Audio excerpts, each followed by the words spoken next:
Hottie Life. Thank you so much for tuning in. Today we're going to be talking about how to break in a brand new deck. And the reason why we're doing this is because I presented the question on my Instagram story and I asked you guys if you wanted to see this new deck that I got, which at this moment in time is the African American Tarot deck, which I've fallen in love with. You guys know I am so picky and so particular about the decks that I work with, and for specific reason, which I'll explain in just a few minutes. But this is one of those decks that I really gravitated towards, and for good reason. The artwork is phenomenal, but make sure that you're subscribed to the YouTube channel or go through my videos, because I'm going to be filming I'm going to be doing an unboxing video for this deck again, which I just absolutely love. And if you want to see some of my top favorite decks and deck recommendations currently for 2018, because we're ending 2018, but really I'm a Virgo, so I don't change that much. My favorites pretty much stay locked into the same. I am more than happy to do that for you, so just give me a thumbs up or leave it down in the comments. But you didn't tune in today to listen to me ramble on about all these other things. Let's go ahead and talk about how to break in a deck. So this is for if you have a brand new deck that you're introducing into your life. The reason why I try to keep my decks pretty simple, and by simple I mean I try to stay almost like minimalistic with the amount of decks that I use on a day-to-day basis. This is because this is what I do for a living. I shuffle cards, I work with my intuition, I'm pulling charts, and I have clients all over the world that come to me for my intuitive readings, for my astrology readings, and for my tarot readings. So it's very important to me that I connect with a deck, and if you see me inviting in a new deck or working with a new deck, you better believe that there's something really special and unique about this deck.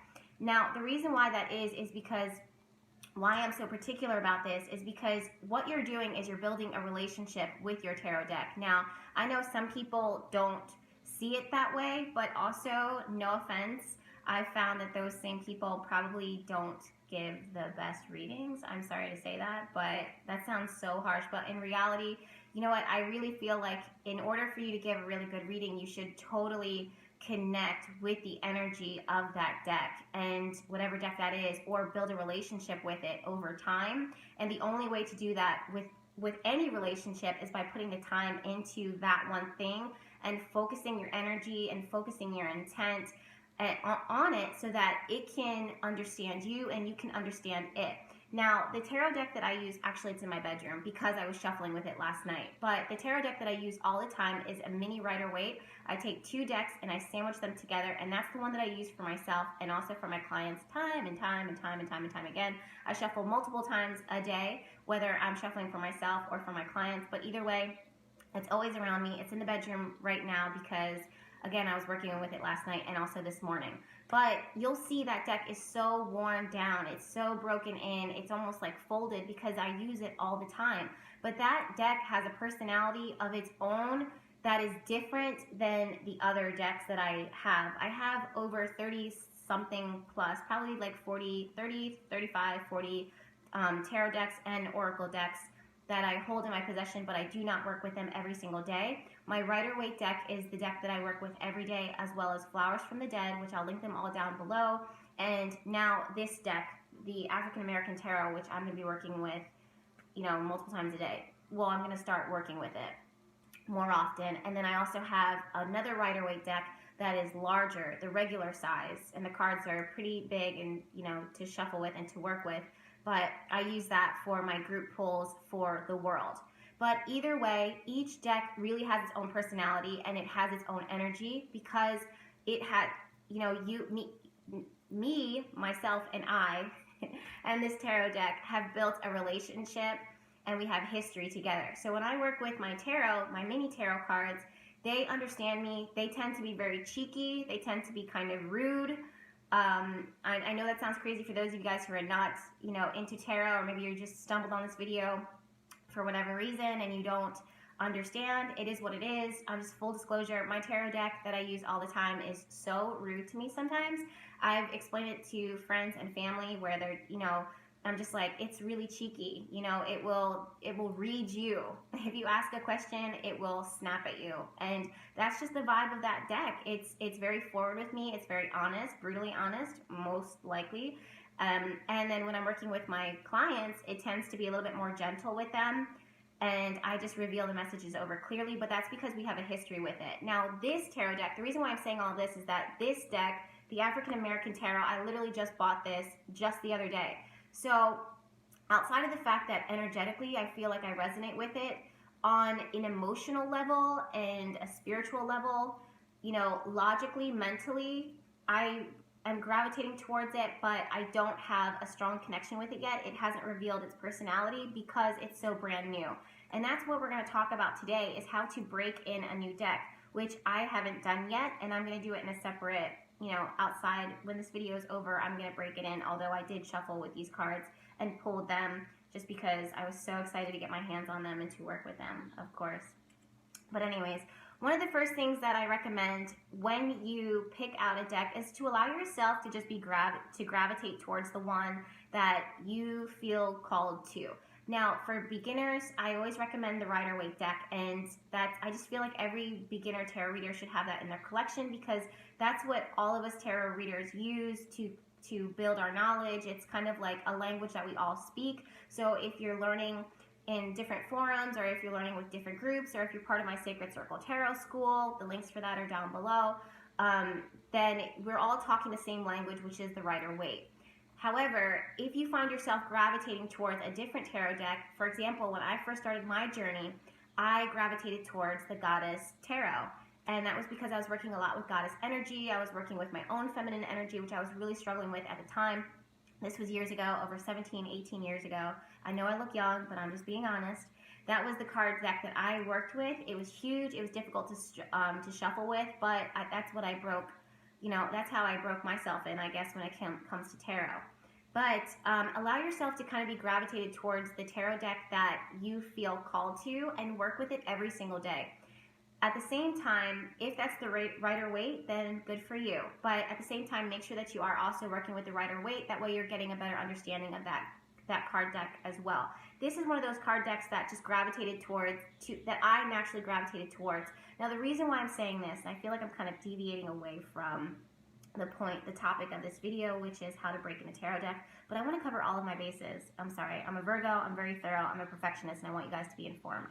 But the reason why I say this is because when you deviate away from the Rider-Waite, you know, the artists that create those tarot decks, they have their own interpretation of that tarot deck, which the meaning of it, or the energy of that card, the symbolism of it may change depending on that deck. But the Rider-Waite, it stays the same. It creates this strong foundation for you to build upon for any tarot deck that you eventually, throughout your life, find yourself gravitating towards or picking up and adding to your collection.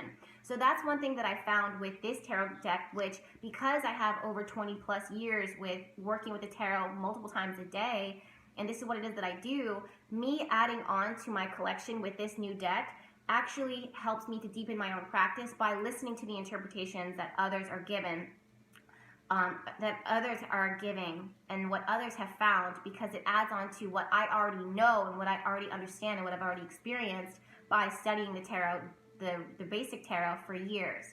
So that's why, again, I'm saying, you know, move first with the Rider-Waite, and then in conjunction with that, gravitate toward, find yourself being pulled and called to the tarot deck that stands out most to you.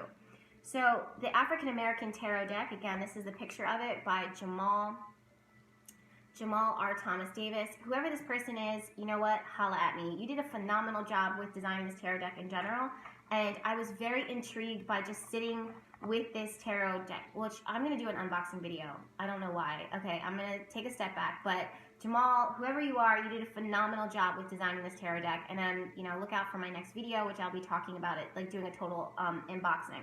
But when you personally, back on track, when you find the deck that it is that you love and that you're gravitating towards, there's a few things that I do for every single tarot deck, outside of sometimes the moments where I impulsively just start shuffling through it and looking through it. But I will use sage. in order to burn and, well, not burn the deck, but burn any energy that is lingering around it. I don't care if this deck is brand new or if it's used, but especially if it's been used. If you get a used deck off of Amazon or wherever, or it's given to you from a friend, I highly suggest burning, sage in order to deeply cleanse the energy that is lingering on that tarot deck, because now it's yours and it needs your energy. It doesn't need anybody else's energy on it. Have I purchased a used tarot deck before? Have I been given tarot decks or oracle decks that someone else has used? Absolutely, and I would do it again, and I have no regrets with that. I don't have any bad experiences with it. I would do it multiple times. And sometimes I almost prefer it. But if that is truly the case, I sage it multiple times, usually 3 times. Even if I sage it a good time, one good sage cleansing session when I first get it, and then the next day I reach out for it, I still sage it.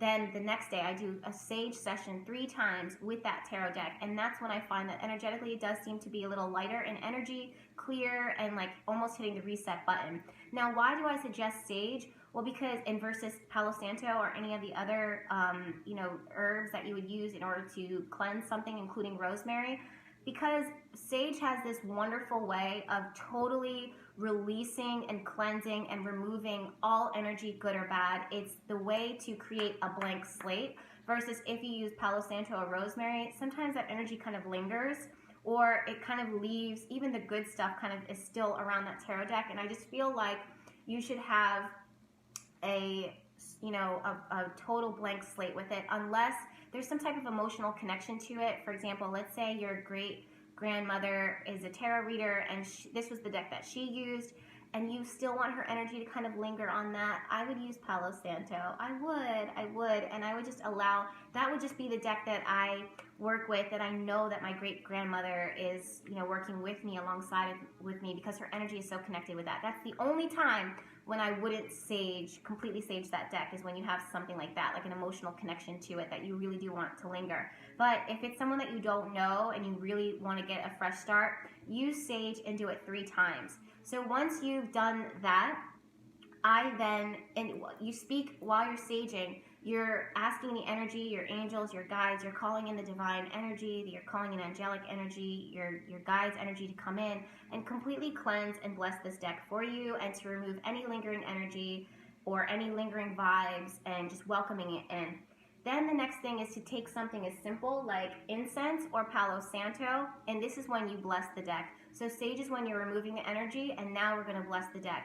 This is when you are burning that not essential oil, it could be essential oil, but you're burning that incense, you're burning that Palo Santo, whatever it is that you're using to bless the deck, and to welcome it in. You use that energy, you use that smoke, and with each card, you are saying a prayer over it and introducing yourself, and just saying like, I invite these cards in for my highest and greatest good. We're going to be working together. And I believe that prayers don't have to be anything too intricate or elaborate. Just speak from your heart. At the end of the day, it's like you're talking to someone that it is that you love. You don't need to put fluff on it. You don't need to put flowers on it. Just speak clearly from your heart. Speak the truth. We're going to be working together. I want to be able to connect with you. I ask that, all of what your purpose here to serve is going to be for my highest and greatest good, and that you provide clarity and insight into my life, that you be open to building a connection with me, and that I be open to building a connection with you. I ask that this bond be strong. I ask that this deck be sacred, and whatever it is, fill in the blank and continue, and then so shall it be, or so mote it be, or whatever it is that you want to say in order to end it. And then, I know this sounds crazy, but then I take Florida water, blessed Florida water. So you can find this at Walmart, especially lately. Here in New Orleans, you can find Florida water at CVS and Walgreens. I'm not even kidding. But this is because we use this so often in the spiritual community, and New Orleans is known for its spirituality and for blessing and whatever. But when you get these bottles, when you buy this bottle for yourself, make sure that you bless it. I personally will bless it under the light of a full moon. I'll put crystals around it, quartz crystals around it, and that's my charged soak. I do this every full moon. Even if I'm about to run out, there's a full moon, I grab 2 bottles and I charge both of them. That way I always have this on deck.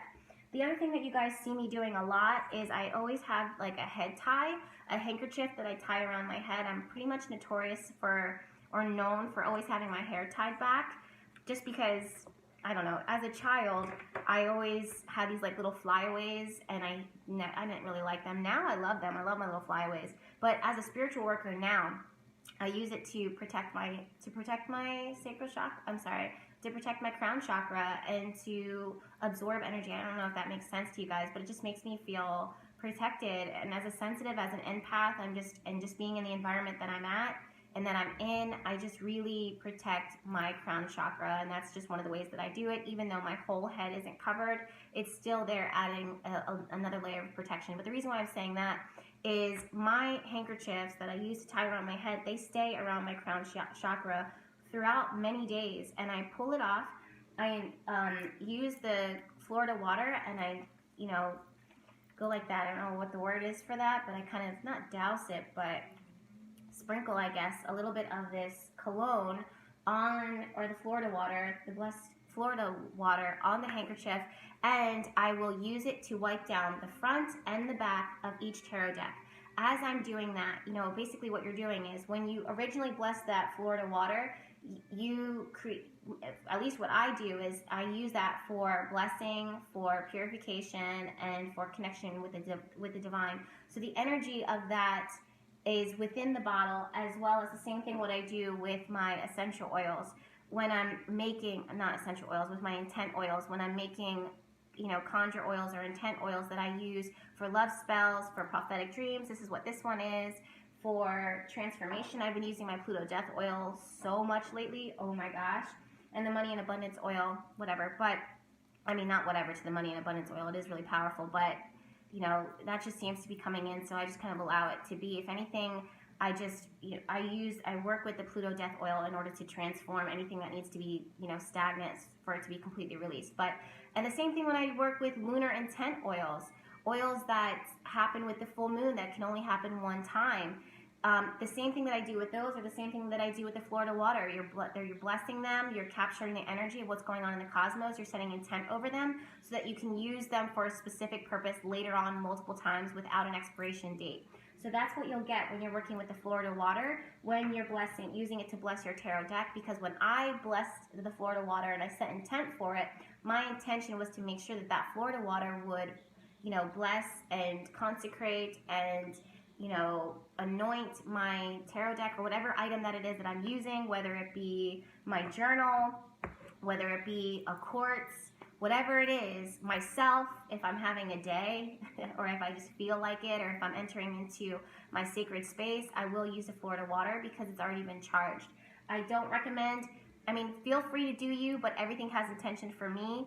I don't recommend just buying this off the shelf and just using it and dousing it. To me, it just doesn't have the same energy. How could it? There's no intent connected to it. There's no magic connected to it. There's no lunar energy. There's no essence. There's no specific purpose for it. So at that point, it's just this regular cologne water that you can just splash on yourself for a scent or perfume. It has no symbolism. It has no meaning. It has no significance. So make sure that you bless the Florida water, that you're not just kind of like sprinkling it all over whatever and just be like, oh, it's blessed now. It's not. You have to pray over it. You have to set intent over it. That's what magic is. That's what intention is. Anything can be sacred if you make it sacred. If you hold it with intent and infuse it with your will, that's when it becomes sacred. Woo! We are going through it today, aren't we?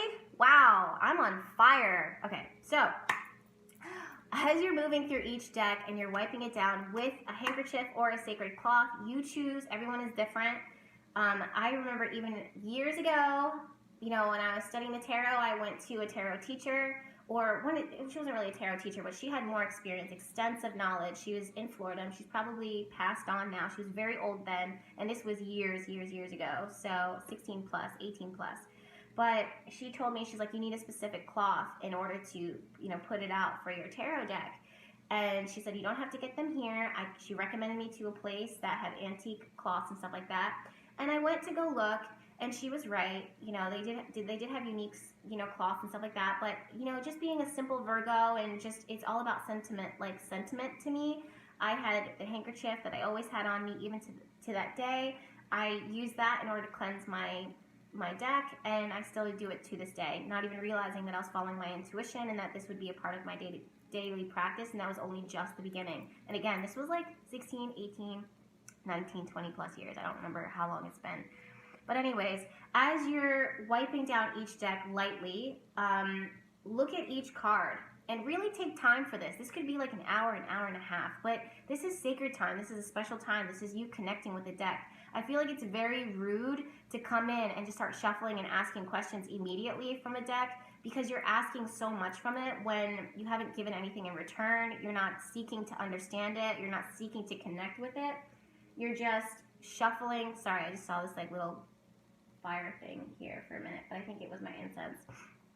But you're just, picking it up and being like, tell me, tell me, tell me. And I just find that being really rude. That's like walking up to a stranger and be like, what's my future? It's like, yo, hi, hello, how are you? I feel like the tarot is still the same way. Also, the tarot is a tool to connect with your divine, to connect with the divine, to connect with intuition, your guides and your angels.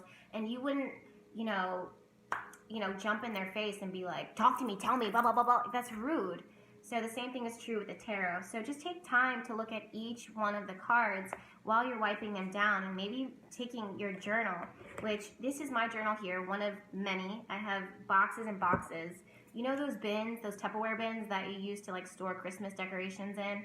I have bins filled with journals from before I even started my tarot journey. So this is my entire life. I started journaling when I was 9 or 10. When I could write is when or maybe 30, I don't know. But when I was able to write complete sentences and thoughts, I was journaling.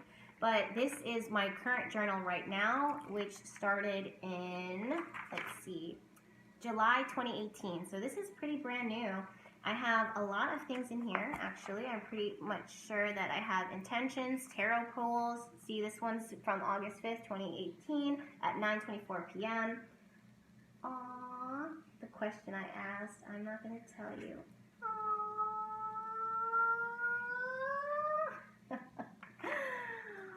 Oh, see, now I want to go back and look at this. I want to cry. I get so, oh my god, the outcome was Page of Cups. I'm not going to share it. Oh, I got to put a bookmark here. That is so special. I'm sorry, guys. See, this is why. Wow. I'm sorry.